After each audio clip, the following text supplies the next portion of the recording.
Good morning, dear students.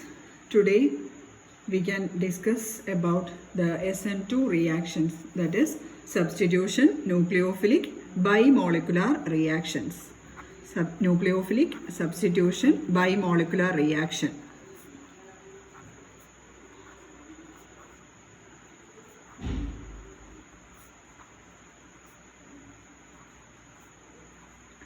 Nucleophilic substitution bimolecular reaction. See, bimolecular means it represents this two, isn't it? Unimolecular means it represents one. So, nucleophilic substitution bimolecular reaction. See here, for example, I am telling one example. CH3, CH2, Cl. What is this compound? This is ethyl chloride, CH3, CH2, Cl. This is a primary alkyl halide, isn't it? Ethyl chloride, it is a primary alkyl halide. And also this CH3, CH2, Cl reacts with NaOH, sodium hydroxide. What happens? What will be the product? This chloride group will be replaced by this OH group, isn't it? So instead of chlorine atom, OH group will be coming here. So the product will be CH3, CH2, OH, a simple reaction, plus the byproduct is sodium chloride. Okay, so here what happens is that, see here, what about the substrate? This ethyl chloride is the substrate. Ethyl chloride is the substrate, and OH minus or NaOH, that is the nucleophile which is attacking. OH minus is the nucleophile which is attacking, and this is the product CH3, CH2, OH. So here the rate of the reaction depends upon both the concentration of the substrate as well as the concentration of the nucleophile. Okay, so in this reaction, the rate of the reaction will depends upon, or the rate of the reaction is directly proportional to the concentration of the substrate and the concentration of the nucleophile. So here the rate will be depending upon concentration of ethyl chloride CH3, CH2, Cl and the concentration of OH minus. So here we can say that it is a bimolecular reaction, since the rate determining step involves these two, that is substrate as well as nucleophile. So it is a bimolecular reaction. Okay, but in the previous case, that is in the SN1 reaction, we have seen that the rate of the reaction depends only on the concentration of tertiary butyl chloride, isn't it? Or the rate of the reaction depends only on the concentration of the substrate. Therefore, it is a unimolecular reaction, but here the rate depends upon both of these, that is substrate as well as the nucleophile. Therefore, we can say that it is a bimolecular reaction. Okay. So, therefore, it is represented as SN2, substitution nucleophilic bimolecular. Okay. So, here the rate determining step means it involves both the substrate as well as the nucleophile. Okay. The rate determining step involves both the substrate as well as the nucleophile. And also, see here, what happens is that the reaction will be taking place in a single step. Okay. So, first case, this particular reaction, it is bimolecular. Then the rate depends upon the concentration of the substrate as well as the nucleophile. Substrate as well as the nucleophile. And in the third characteristic feature is that the reaction occurs in a single step. Reaction occurs in single step. But in the case of SN1 reaction, the reaction takes place in two steps. Okay, hope you are remembering that. Then the next one, we can write the reaction mechanism. Okay. So what happens is that this nucleophile, that is OH minus, will be attacking this alkyl halide CH3, CH2, Cl. Okay. So I am writing this ethyl chloride like this. CH3, CH2, Cl. So this is CH3, then Cl, CH2.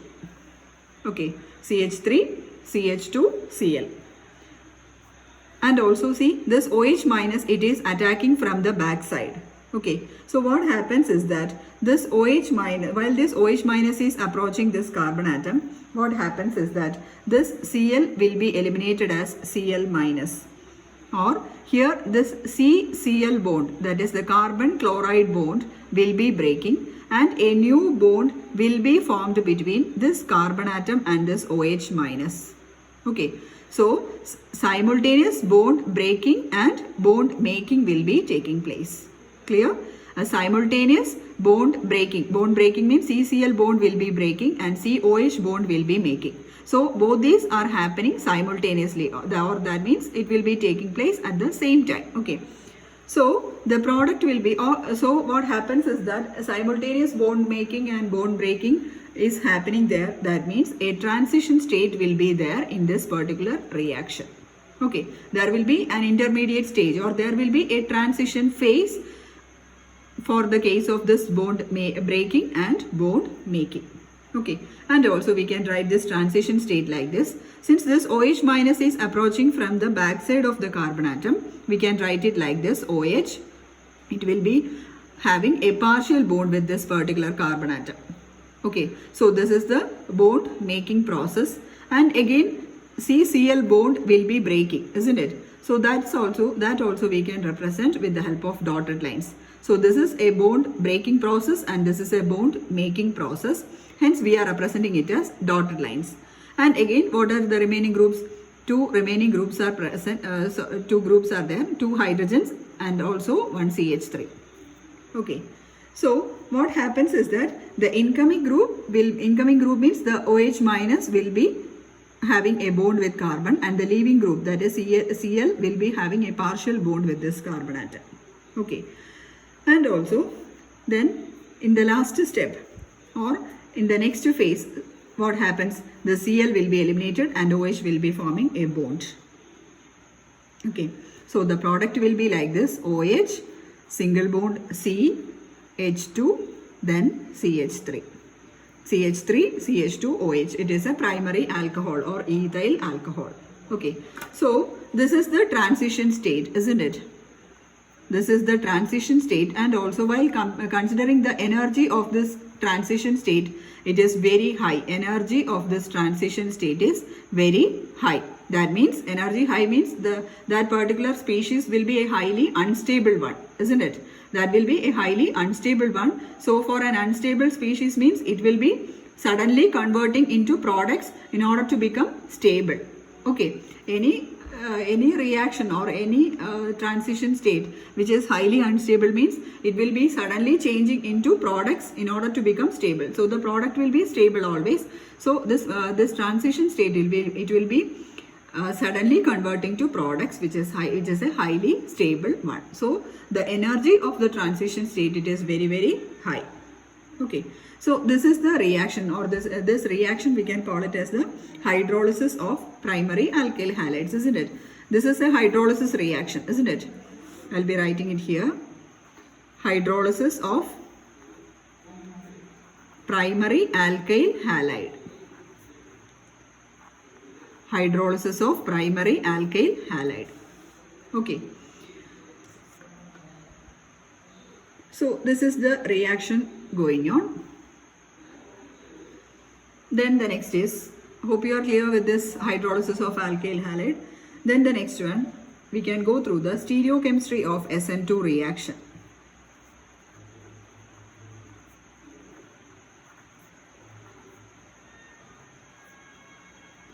Stereochemistry of SN2 reaction. Okay. So first, the stereochemistry you might be familiar, because one step we had seen in SN1 reaction, isn't it? So the stereochemistry, it will be like this. The nucleophile OH minus is attacking. Then the species, again we are representing the hydrogen atoms with an alkyl group. Instead of hydrogens, we are putting it as alkyl groups, just like in the previous SN1 reaction. That is R dash and R2 dash are the different alkyl groups present. Okay.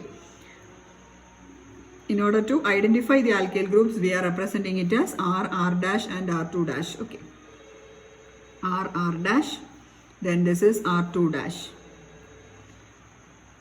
R2 dash.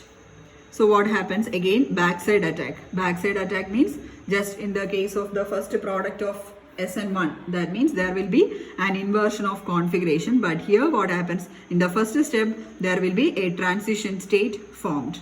Okay, there will be a transition state formed, And also we can write that, represent this transition state means this COH a partial bond making and CX a partial bond breaking will be taking place.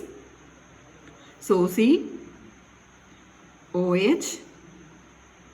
then this is the alkyl group, sorry, halide group.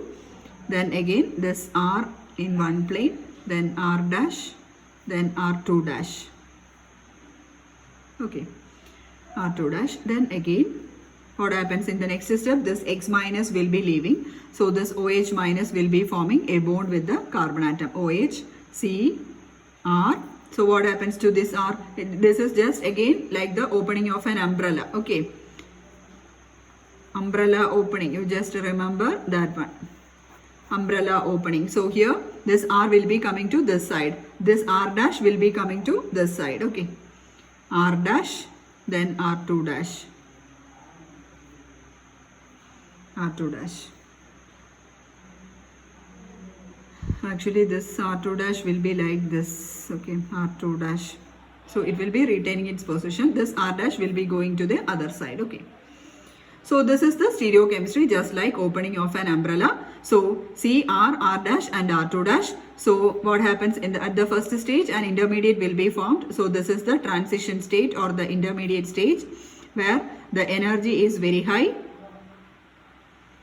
So a planar transition state will be obtained, and again in the next step what happens, or in the next step means it will be taking place simultaneously, not in the other step. So proceeding with this transition state, what happens is OH will be forming a bond with carbon atom, then this R will be going to the other side, this R dash to this side. Okay, so the product will be like this. So here what happens is that the spatial arrangement of this carbon atom or the configuration of this carbon atom, it becomes just turned inside out, isn't it? See, this configuration, it is just inverted. Configuration of this carbon atom, it is just inverted. So we can say that there will be an inversion in configuration. So that inversion we can call it as the Walden inversion. Walden inversion. The configuration of this carbon atom has effectively turned inside out. Therefore, it is called as Walden inversion. It is a very important term. And it is usually asked in your university examinations. Okay, so this is Walden inversion. You have to write the details also while it is asked. Okay, and also here one more point to be noted down is that, see here, this particular carbon atom, it is an asymmetric carbon atom, isn't it? Asymmetric carbon atom means the carbon atoms are surrounded by 4 different groups. The 4 valencies are satisfied by 4 different groups. Such a compound for an asymmetric carbon means it will be an optically active compound. Okay, it will be an optically active compound. And also while considering the product also, see, this carbon atom surrounded by 4 different groups. The product will also be an optically active one. Okay, the carbon has undergone an inversion of configuration, and also while we are starting with an optically active halide species, the product will also be optically active. Okay, optically active, but the rotation will be opposite. It will be having opposite rotation. So one more example, it is given in your textbook.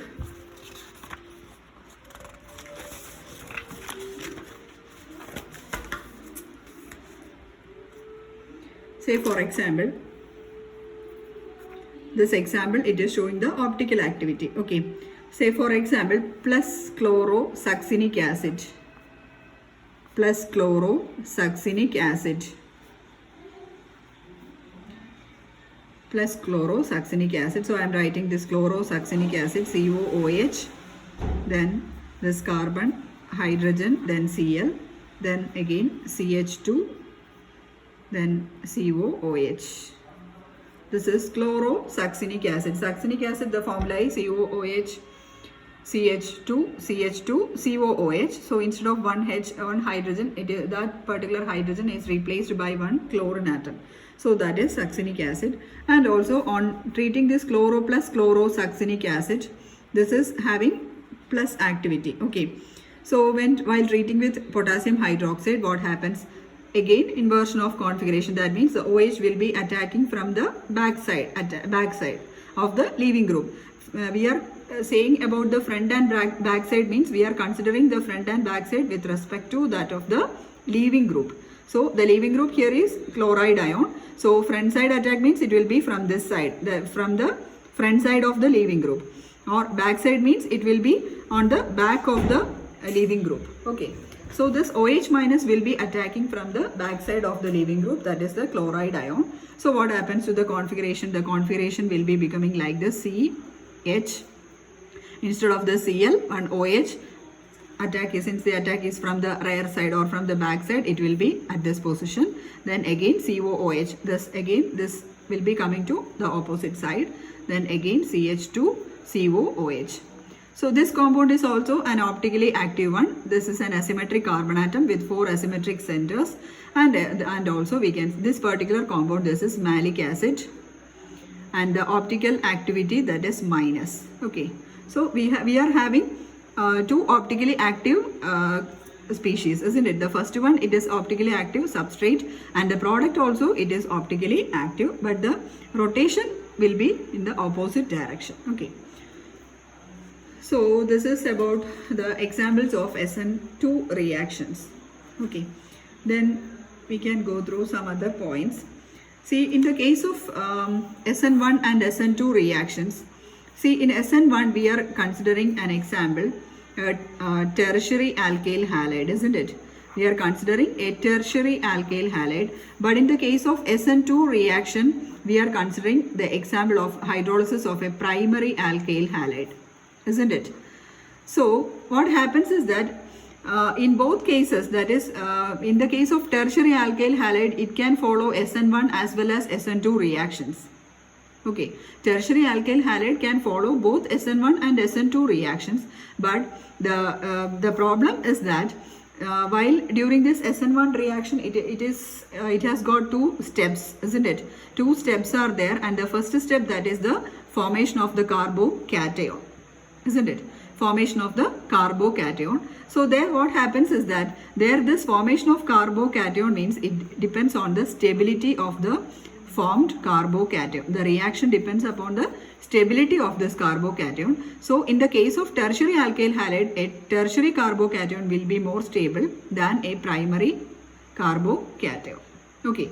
Similarly, in the case of SN2 reaction also, SN2 reaction can take place in both primary as well as tertiary alkyl halide, but the yield will be maximum in the case of a primary alkyl halide, and the yield will be minimum for a tertiary alkyl halide.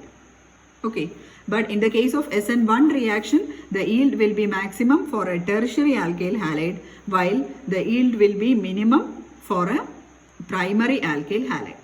Okay, so in actual practice, we can say that both SN1 and SN2 will be taking place in both the the reaction will be going on in both the cases. But what happens is that tertiary alkyl halides will follow SN1 reaction, that is the major product will be formed in this case, and this primary alkyl halides will be following SN2 reactions. Okay. The major products will be depending upon the primary, whether it is a primary or a secondary or a tertiary alkyl halide. That is the point. Okay. And also in the case of SN2 reactions, if we are considering SN2 reactions, suppose we are taking a tertiary alkyl halide. A tertiary alkyl halide. Tertiary alkyl halide means it will be like this: CH3, CH3, CH3, Cl. Okay, so in the case of this tertiary alkyl halide, what happens here? Crowding takes place between this carbon atom, isn't it? A steric effect will be operating here, isn't it? This carbon atom is crowded, or it is surrounded by 3 bulkier groups, isn't it? So what happens is that it cannot easily attain the transition state. So while an OH minus is attacking to this species, it is not easy to remove this chlorine atom and this OH minus to take that position. Okay, so here what happens? Overcrowding or steric effect will be happening, and therefore this particular tertiary alkyl halide cannot attain a transition state so easily as in the case of this SN1 reaction. Okay, So cannot attain a transition state so easily. What is the reason? Due to overcrowding.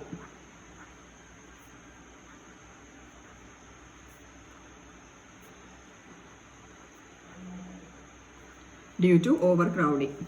Okay, so it cannot follow. So if a transition state is formed, we can say that it is an SN2 reaction, isn't it? But here it has got some difficulties to attain the transition state. Therefore, what happens? Tertiary alkyl halides follow SN1 reaction. Okay, so this tertiary alkyl halides cannot follow SN2 reaction. So that is the reason behind both this SN1 and SN2 in the case of tertiary and primary. So SN1 will be taking place in tertiary and SN2 will be taking place in primary. That you have to remember. SN1 will be taking place in tertiary alkyl halides, tertiary RX, and SN2 will be taking place in primary alkyl halides. Okay, that you have to study. And also SN1 means it is unimolecular and SN2 is bimolecular. Okay, then what is the another point? This SN1 follows, the reaction involves 2 steps. But in SN2, the reaction follows only 1 step. And also a transition state is also there. Single step with a transition stage. Okay, so these points you have to note it down. Don't get mixed with these two. Okay.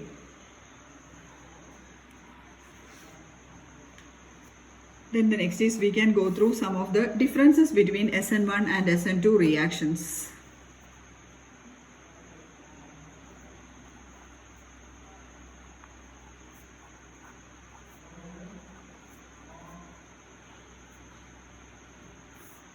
Differences between SN1 and SN2 reactions.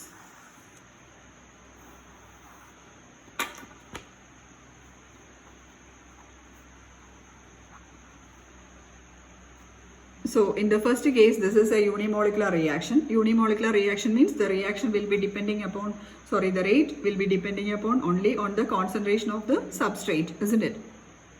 So that means it will be following a first order kinetics. First order kinetics means normally we will be writing it as suppose a reaction A giving products, then the rate will be directly proportional to concentration of A. Okay, so that means here the order of the reaction will be A raised to 1. The A raised to 1, that is, it will be depending upon only one reactant. Okay, so A raised to 1 means it is a first order kinetics. If it is A raised to 2 or A square, that means it follows a second order kinetics, and if it is A cube, it follows a third order kinetics. Okay, so here in the case of SN1, it is A raised to 1, or the rate will be depending upon only on the concentration of the substrate. Therefore, substrate concentration of the substrate, that means it will be following a first order kinetics. And also in the case of SN2 reaction means the rate will be depending upon the concentration of the substrate and the nucleophile. That means it will be the rate will be directly proportional to the rate depends upon both these, isn't it? It is a bimolecular, therefore the order will be equal to 2. That means it will be rate will be directly proportional to concentration of A and concentration of B. So both are 1 plus 1, isn't it? So you have to sum the exponents of this reactants. Okay, you have to sum up the power of the, it is this order means it is the sum of the powers of the concentration terms. So here the concentration terms are substrate and the nucleophile. So both are 1 1. So it will be, the order will be 1 plus 1 2. So here SN2 reaction, it follows a second order kinetic. It follows second order kinetics. Okay. Then in the next case, in the case of SN1 reaction, what about the nucleophilic attack? The nucleophilic attack will be from either, it can be either from the front side or from the back side, isn't it? Both attacks can be possible. It can attack from the front side as well as from the back side. But here in this SN2 reaction, the attack, nucleophilic attack will be only from the back side. Nucleophilic attack will only be from the back side. Okay. And also here, in this case, a racemic mixture will be the product, isn't it? So if the substrate is optically active, a racemic mixture will be formed. That means we will be having an inverted configuration as well as a configuration which is retained, isn't it? So a racemic mixture of the products will be obtained if we are having an optically active substrate. That points I am not writing, you just write that also. Okay, if the substrate is optically active, a racemic mixture of the products will be obtained. But in this SN2 reaction, what happens? Only inverted configuration, isn't it? Inversion of configuration is happening. Inversion of configuration takes place. Then the next point is that solvents of high polarity. Solvents of high polarity favors SN1 reaction. Solvents of high polarity favors SN1 and here solvents of low polarity. Solvents of low polarity. Then the next one, order of reactivity of the alkyl halides. That is the point that I had discussed earlier. So order of the reactivity of alkyl halides, that means in the case of SN1 reaction, the most reactive alkyl halide will be a tertiary alkyl halide. So the order of reactivity means tertiary will be having the highest reactivity, then comes secondary, then comes primary. So the least one is primary and the highest one is tertiary. But in the case of SN2 reactions, the order of reactivity is just the reverse order. So first group means methyl group, then comes primary, then comes secondary, then comes tertiary. Okay, so it will be favoring the primary alkyl halides. Then the next point is that, see here, frequent rearrangement of configuration takes place. Frequent rearrangement, but here no rearrangement occurs. No rearrangement occurs. Then the next point, tertiary alkyl halides are the common substrates. Tertiary alkyl halides, I am writing it as RX. Tertiary alkyl halides are the common substrates. But here primary alkyl halides are the common substrates that we have seen, isn't it? Then next point, even at very low concentration of the nucleophile, this particular reaction can happen. Even at very low concentration of nucleophile, SN1 reaction takes place. But in the case of SN2 reaction, a high concentration of nucleophile is necessary. High concentration of nucleophile is necessary. Okay. Then again, mild nucleophiles favor SN1 reaction, but strong nucleophiles favor SN2 reaction. Okay, so these are the 9 points, 1, 2, 3, 4, 5, 6, 7, 8, 9. Okay, so you have to study these 9 points also, the differences between SN1 and SN2, so that you will be more clear about SN1 and SN2 and also the characteristic features also. Okay, so this SN1 and SN2, you please do not skip. It's a very important question. All in both these chapters, it is very important. There is no single term to